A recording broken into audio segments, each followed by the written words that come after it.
This tough exercise helps them learn how to stay calm, escape quickly, and keep fighting, even in freezing conditions. It's a life-or-death skill for missions in Arctic regions. What if Europe had a military force that could respond to threats instantly, without waiting for NATO's approval? A force designed to move fast, act decisively, and counter aggression before it escalates. This is exactly what the Joint Expeditionary Force offers. JEF is a coalition of 10 northern European countries with highly trained soldiers, advanced military technology, and a shared mission to protect Europe's northeast flank from rising security threats. Unlike NATO, which requires full consensus before taking military action, JEF can act independently. This makes it one of the fastest and most flexible military forces in Europe today. Why does this matter now? The world is changing fast. Russia's aggression in Ukraine, cyberattacks, and undersea sabotage have exposed NATO's slow decision-making process. While NATO is strong, its political structure makes rapid responses difficult, especially when the US is signaling that it might withdraw its military presence in Europe or even leave NATO. JEF fills this gap by allowing like-minded nations to act without delays. In this video, we'll explore how JEF was created and why it's different from NATO.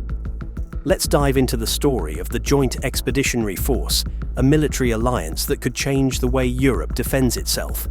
The Joint Expeditionary Force was created out of necessity. The world was changing, and threats were evolving. NATO was strong but slow. Decision-making took time, and political disagreements often delayed action. Europe needed a faster, more flexible military force. In 2012, the United Kingdom proposed the idea of JEF. The goal was to create a force that could quickly deploy troops, ships, and aircraft in response to any crisis in Northern Europe. Unlike NATO, JEF wouldn't need approval from 30-plus countries to act. Instead, its member nations would decide when and where to respond. By 2015, JEF became official. 7 nations joined: the United Kingdom, Denmark, Estonia, Latvia, Lithuania, the Netherlands, and Norway. These countries saw the value of a rapid response force. In 2017, Finland and Sweden joined, strengthening JEF's ability to operate in the Nordic and Baltic regions. Iceland became the latest member in 2021, completing the 10-nation alliance. At first, JEF focused on joint military training and security cooperation. But after Russia's invasion of Ukraine in 2022, JEF became more than just an alliance. It started conducting real-world operations to counter Russian threats. From protecting undersea infrastructure to monitoring military activity in the Baltic Sea, JEF became Europe's first line of defense in the north. Now, with tensions rising in Europe, many are asking, should JEF expand? Could Poland and Germany join? And is JEF strong enough to handle the challenges ahead? The Joint Expeditionary Force is made up of 10 northern European nations committed to regional security and rapid military response. Each nation contributes to JEF's military strength. The UK leads the force, providing aircraft carriers, special forces, and intelligence support. The Nordic and Baltic states offer highly trained infantry, cyber defense, and naval forces. Together, they ensure JEF is prepared for any crisis in the region. JEF nations share a common goal: to act fast without NATO bureaucracy. They conduct joint military exercises and intelligence sharing to counter rising threats. With growing security concerns, some experts believe Poland and Germany could join JEF, but would adding new members strengthen or slow down this elite force? The future of JEF depends on finding the right balance. The Joint Expeditionary Force is built for speed and flexibility. Unlike NATO, which requires agreement from all member countries, JEF nations can act quickly when a threat arises.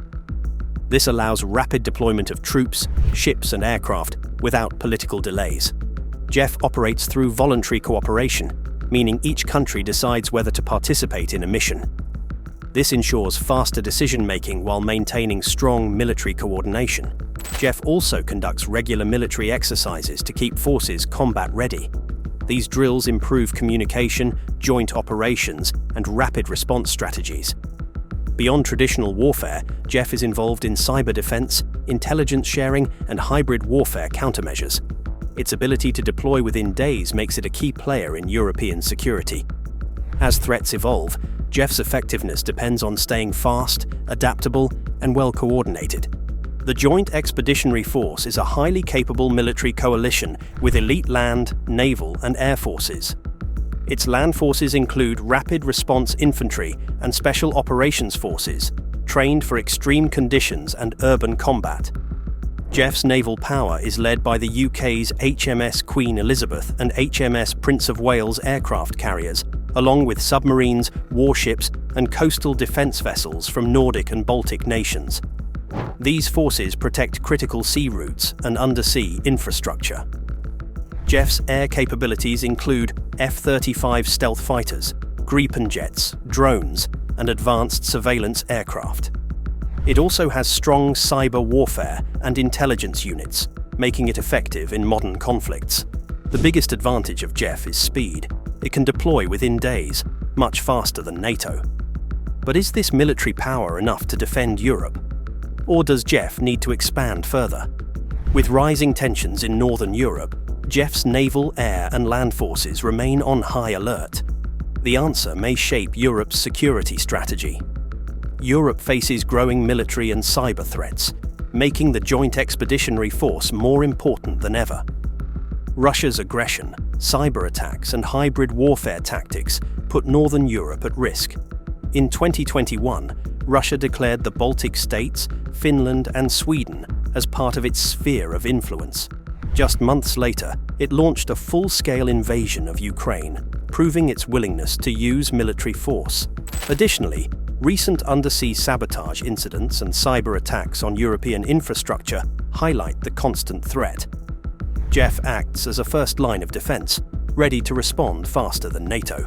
Recent undersea sabotage, disinformation campaigns, and military buildups have raised alarms. JEF nations work together to monitor threats, secure vital infrastructure, and prepare for rapid deployment. With security risks increasing, JEF's role in protecting Europe's stability has never been more critical. Poland and Germany could greatly strengthen the Joint Expeditionary Force. Poland has a fast-growing military and high defense spending, while Germany brings advanced technology and logistics. Their inclusion could make JEF a major European defense force, but it could also slow down decision-making, one of JEF's biggest advantages. For now, both nations remain outside JEF, but discussions continue. Could their involvement reshape European military strategy? Only time will tell. The Joint Expeditionary Force is evolving. As security threats grow, JEF must decide whether to expand its mission or remain a specialized rapid response force. Future challenges include cyber warfare, hybrid threats, and military funding. JEF is also investing in AI, drones, and intelligence sharing to stay ahead. Will JEF become Europe's primary defense force, or will it always work alongside NATO? Its next steps will shape Europe's security future. What do you think? Should JEF take on a bigger role in Northern Europe's defense, or should it remain a specialized force for rapid response missions? Let us know in the comments. If you found this video informative, hit the like button, subscribe, and turn on notifications for more deep dives into global security.